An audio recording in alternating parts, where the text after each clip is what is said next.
फिर से रिक्वेस्ट, आप डीसी सर से कांटेक्ट कीजिए कि जो कंपनसेशन एक्ट है 1923 उस आधार पे यहाँ पे कंपनसेशन दिया जाए। जो भी मजदूर है जिसका डेली वेजेस का जो प्रावधान है, क्योंकि मजदूर मेरे लिए नहीं काम कर रहा था, किसी और के लिए नहीं काम कर रहा था, सरकारी प्रॉपर्टी को बचाने के लिए काम कर रहा था और वो किसी के आदेश से ही काम कर रहा था, वो खुद से वहां पे नहीं गया था। तो पूर्णतः किन्हीं को जिम्मेवारी लेना होगा इस घटना का। आप लोग जिम्मेवारी नहीं लेंगे तो उनको न्याय कहां से मिलेगा? भारत लोकतांत्रिक देश है, लोकतंत्र का भी ख्याल रखिए थोड़ा सा भी, और इस लोकतांत्रिक देश में उसके साथ में न्याय हो, हम यही चाहते हैं। और जो कंपनसेशन एक्ट कहता है आप उसी आधार पे मुआवजा तय कर लीजिए। इंश्योरेंस पॉलिसी जो कहता है उस आधार पे आप मुआवजा तय कर लीजिए। जिला प्रशासन पे थोप रहे हैं आप लोग बात रखिए, या डीएफओ साहब से आप लोग कांटेक्ट कीजिए या फिर डीसी साहब से कांटेक्ट कीजिए कि भाई वो एक मजदूर था, डेली वेजेस में काम करने वाला था, उसका क्या उचित मुआवजा हो सकता था? वो सरकारी प्रॉपर्टी का रक्षा के लिए दिया हुआ था, अपना घर का प्रॉपर्टी को नहीं बचाने के लिए गया हुआ था। तो आप जिला प्रशासन जिम्मेवारी ले इस चीज का और जिला प्रशासन तय करे कि भाई मैनेजमेंट हमको इस तरह का जवाब दे रहा है। लेकिन हाँ, सीसीएल प्रबंधन काम यहाँ इस बात का गलती रखते हैं कि अगर आपको आग बुझाने का काम दिया गया, लेकिन आपने सेफ्टी प्रावधानों का कहीं भी ख्याल नहीं रखा। सेफ्टी एक्ट 1948 सेक्शन 38 पे आप जाइएगा, क्लियर प्रावधान है कि बिना सेफ्टी सुपरवाइजर का आप काम नहीं कर सकते हैं। सेफ्टी सुपरवाइजर के बिना आप कैसे काम वहाँ पे मतलब काम करवा रहे हैं? कोई देख नहीं रहा है। अगर अभी जो भुक्तभोगी है ना, उसके साथ में जो था पीड़ित के साथ में, वो आदमी को हम गमछा दे रहे थे, काश उसके पास में अगर सेफ्टी सुपरवाइजर होता, देख रेख करने वाला लोग रहता, बेल्ट बंधा हुआ रहता, उसको खींच दिया जाता, इतना टाइम भी नहीं लगता। सेफ्टी का चूक की वजह से उसका मौत हुआ है। ये लोग कुछ भी हो, ये चीज आपको एक्सेप्ट करना पड़ेगा मैम। ये दुर्घटना नहीं है, ये कोई नेचुरल हैजार्ड नहीं है, प्राकृतिक आपदा भी नहीं है, ये किसी तरह सुरक्षा में चूक की वजह से ये घटना घटा है। तब ये चीज को आप लोग क्यों नहीं एक्सेप्ट कर रहे? आप मनरेगा मजदूर का क्या आप लोग रखे हुए हैं कंपनसेशन का प्रावधान? एक मनरेगा मजदूर अगर काम करते करते दुर्घटनाग्रस्त हो जाता है, मर जाता है, तो उसका क्या प्रावधान है? उसको भी क्षतिपूर्ति देने का प्रावधान है। हेलो रवि, हाँ सर, लंबी लंबी बातें करने से नहीं होता है। जो चीजें हैं उसको अभी मैडम है, लंबी लंबी सुनिए मेरी बात समझिए। जो हो चुका है, सुनिए मेरी बात, जो हो चुका है वो पुनः वापस नहीं आ सकता, ठीक है?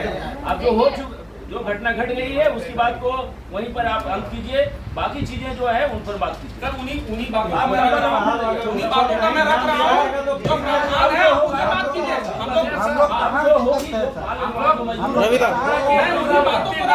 जो मजदूर होंगे उनको जो आप सेफ्टी नॉर्म्स हैं वो सब पालन किया जाएगा। जो लोग घट चुकी है वो वापस नहीं आ सकता है, उस पर बात करें। जिम्मेवारी तो कोई ले सर, जिम्मेवारी तो ले। रिक्वेस्ट है सर, जो जब किया दोबारा पाएगा नहीं, हम जो बाल बच्चा दो बच्चा है उन लोग को उचित राशि मिल जाए ताकि उन लोग पढ़ाई लिखाई करें, हम उसका पत्नी को जॉब दे दें। जिम्मेवारी लेने के लिए मुझे उचित होना चाहिए। 2 लाख दे दीजिएगा, कोई बड़ी बात नहीं है। राशि कैसे तय होगा? यही अभी 2 पॉइंट दो ही बात कर रहे नहीं, बिल्कुल ये आपकी बात बहुत सही है। नियम संगत अगर कोई आप बात रख रहे हैं तो हम लोग भी उसका स्वागत करते हैं। आप जो भी बात अभी कर रहे हैं कॉम्पनसेशन की बात है, वो हम लोग जरूर जो नियम का जो कहता है उसका है ना, पूरी प्रक्रिया होती है कोई भी कॉम्पनसेशन देने के लिए, सारी प्रक्रिया हम लोग रखेंगे। जितना जल्दी हो सके आपके तक हम लोग तक पहुँचेगी। इनकी जो भी सारी चीज़ें जितने भी कागजात है जल्द से जल्द उसमें हम लोग कंपनसेशन की बात रखेंगे जहाँ उचित फॉरम पे जो आपने कही। लेकिन अभी यहाँ जो बैठे हुए तत्काल राहत के लिए जो मैंने बोल चुकी है ना, वो हम लोग इनको जितना जल्दी विलम्ब उपलब्ध कराएंगे, है ना। और बाकी सारी बातें आप लोग अपनी रख सकते हैं, आगे भी उचित फोरम पे रखिए ताकि हर एक बातें आपको जो जो लगता है कि ये होनी चाहिए ऐसी सब बातें की जाएगी। फोरम का एड्रेस क्या होगा? जिला के जो हमारे जिला के हेड है ना, अपने रामगढ़ जिला है, डीसी साहब है। आप यहाँ पे वही बता रहे ना, वही बता रहे हैं आपको। जो बातें बाद में होंगी आप तो कह रहे हैं, हम लोग चाहते हैं कि आप लोग कर रहे हो, लिखे तो आप लोग दे, है ना। सारी बातें ये जो भी नियम संगत आप भी जानते हैं कि ये नियम में ये चीज है ना, तो वो क्या होगा कि वो फुलफिल होगा। जो है वो तो कोई नहीं तोड़ सकता, उसको कोई मना भी नहीं कर सकता, इग्नोर भी कि नहीं ये हम नहीं कर सकते। जो है वो तो होगा ही।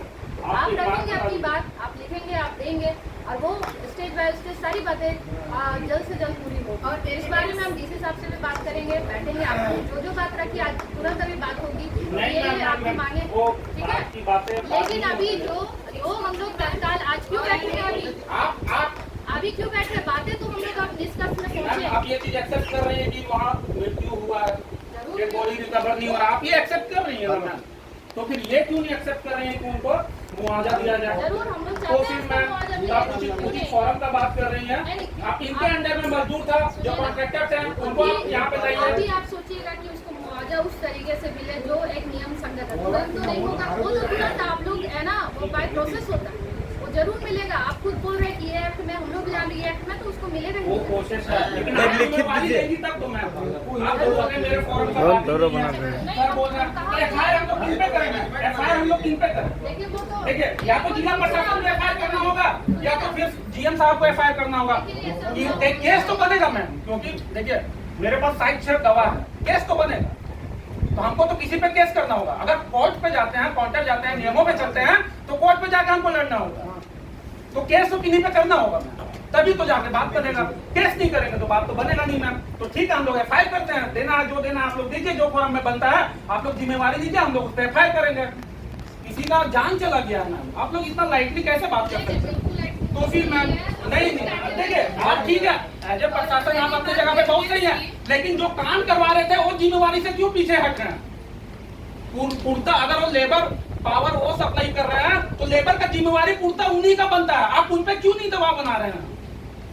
आप जिनको काम दिए, किस बेस पे काम दिए कि आप उसको काम पे रखना है, तो आप उन पे क्यों नहीं दबाव बना रहे हैं?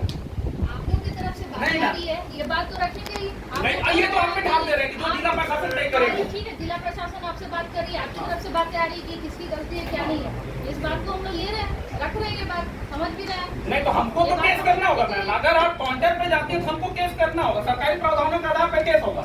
केस होगा, फिर आप उस पर क्या काउंटर करेंगे? डेड बॉडी मिला नहीं, मेरे पास पोस्टमार्टम रिपोर्ट नहीं, हम मुआवजा नहीं जाएगा। ये फैसला आएगा कोर्ट का, हम कहाँ ये फैसला आएगा, हम कहाँ जाएंगे उस समय? आप बताइए। नहीं ऐसा ही होता है मैम। अभी तो सर बोले मैंने भी वही बात बोली कि भाई डेड बॉडी मिलेगा, पोस्टमार्टम होगा, तभी सरकारी प्रावधान के आधार पर कुछ भी मुआवजा होगा। डेड बॉडी वहाँ राख भी नहीं बचा हुआ है, क्या करेंगे लोग? ऐसा नहीं है, नहीं यही होगा मैम। मैं तो क्लियर बोल दी अभी, डेड बॉडी रिकवर नहीं हुआ है, आप नियम संगत किसी तरह का सरकारी लाभ नहीं ले सकते हैं। मैं तो बोली ये चीज, आपदा में ऐसी बात नहीं है। ये आपदा नहीं है, दिस इज नॉट आपदा, ठीक है, आपदा ये आपदा नहीं है, लेकिन है इट्स एक्सीडेंट। ये एक्सीडेंट है मैम, ये आपदा नहीं है, आपदा का श्रेणी में ये आता ही नहीं है, ये एक्सीडेंट है। तो इस चीज को एक्सेप्ट कीजिए और जो भी उचित मुआवजा है, लेबर का पूर्णता जिम्मेवारी इन पे आता है, जीएम महोदय पे, क्योंकि लेबर सप्लाई ये कर रहे थे, इनके कंट्रोल में काम हो रहा था। या तो आप इस पे दबाव बनाइए, नहीं तो आप अपने में लीजिए और उस आधार पर इनको तय कर दीजिए मैम। हम लोग कुछ भी नहीं बोलेंगे, हम लोग कुछ भी नहीं बोलेगा, अब उस आधार पे आप लोग तय कर लीजिए मैम। हमको किसी से कोई शिकायत नहीं है। देखिए, हम लोग स्टैंड ले चुके हैं, बात रख चुके हैं कि क्या हम लोग अभी तत्काल इसको राहत को एक ये नहीं है, कंपनसेशन नहीं है। हाँ मैं राहत राहत राशि समझ है, रहा है ना? राहत समझ रहा है, लेकिन क्या है मुआवजा का क्या प्रशासन की तरफ से मिल रहा है। इस पे तो बात करना होगा, ये उनकी जिम्मेवारी बनती है। सर क्या बोल रहे हैं? अभी तक तो कुछ नहीं, जिला प्रशासन तो इम्यूनिटी के तहत 3 लाख बोल भी रहा है, लेकिन सीसीएल की तरफ से कोई बात तक नहीं आ रहा है। डीएफओ बोले, डीएफओ साहब भी नहीं है, अंडर डीएफओ के अंदर में आता है एरिया, उनके रिप्रेजेंटेटिव कोई नहीं है, जीएम साहब जिम्मेवारी लेने को तैयार नहीं है। इनका वहाँ पे सीसीएल का डोजर जाके वहाँ काम कर रहा है, वहाँ पे लोग मौजूद है, उसके बाद भी ये जिम्मेवारी लेने को तैयार नहीं है। लेकिन मजदूर जाएगा तो कहाँ जाएगा, उसका परिवार कहाँ जाएगा? जब आप लोग यहाँ पे बैठ के निर्णय नहीं ले पा रहे हैं तो क्या लगता है कि कोर्ट का फैसला विदाउट एविडेंस मान लेगा? भाई पोस्टमार्टम रिपोर्ट कहाँ है तुम्हारा? शासन के सामने कैसे बोल के आप आपको बता दीजिए, क्या कोर्ट ये फैसला मान लेगी? भाई पोस्टमार्टम रिपोर्ट दो, तब तो हम समझेंगे कि तुम सच बोल रहे हो। हम तो वही झूठा साबित हो जाएंगे। मैं मानती है 5 साल के बाद सर्कुलर में कि 5 साल के बाद अगर वो आदमी नहीं 5 साल के लिए रहेगा, 5 साल मरते रहेगा।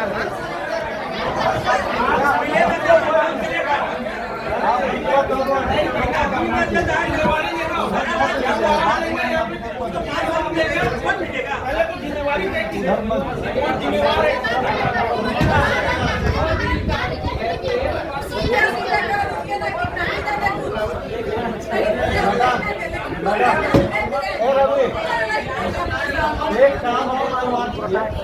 एक काम हम चाहेंगे,